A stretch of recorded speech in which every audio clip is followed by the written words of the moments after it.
के छ र त्यहाँ गएर हामीले के चाहिँ नि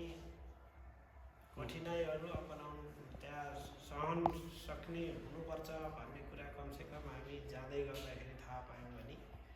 अझ महिलाहरूको हकमा त के छ भने अहिले यो नेपाल सरकारले अनुमति दिए भन्दा बाहेकका देशहरूबाट विशेष गरेर इन्डियाबाट अनि लैजाने र त्यो पनि फेरि भिजिट भिसामा भनेर लैजाने उहाँ गएर चाहिँ त्यो भिजिट भिसामा गइसकेपछि ठ्याक्कै रोजगार यो हो भन्ने थाहा नभएपछि त्यहाँ गएर कुन किसिमको रोजगार पाइने हो ती विभिन्न कारणले र त्यो रोजगार नपाउँदासम्म उहाँहरूले कति दुःख पाउनुपर्ने हो ती सबै कुराहरूको बारेमा उहाँहरूले जानकारी गराउनुहुनेछ र यो रोजगार सम्बन्धी वैदेशिक रोजगार सम्बन्धी जाँदाखेरि अपनाउनु पर्ने कुराहरू के हुन् र त्यसले हामीलाई कति फाइदा गर्छ यो हाम्रो समुदायमा विभिन्न किसिमका व्यक्तिहरू हुनुहुन्छ जसले कतिले आफूले जान्दा जान्दै पनि कतिले नजानेर पनि रोजगारमा जाने क्रममा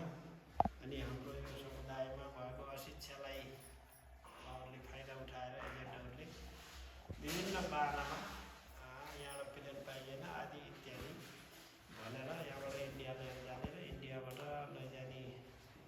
क्रम जारी रहेको हुँदाखेरि विशेष गरेर नेपालबाट उहाँहरूको रेकर्ड पनि नहुने र भोलिबिहान उद्धार गर्न पर्दाखेरि पनि नेपालले उद्धार गर्नलाई समस्या पनि हुने र रेकर्ड पनि चाहिँ नेपालको लिस्टमा रेकर्ड नभएपछि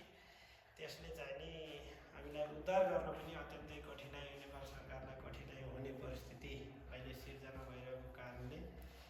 अनि अहिले यो वैदेशिक रोजगारमा जानुभएका साथीहरू अहिले यो द्वन्द्वको कारणले युद्धको कारणले पनि बहुत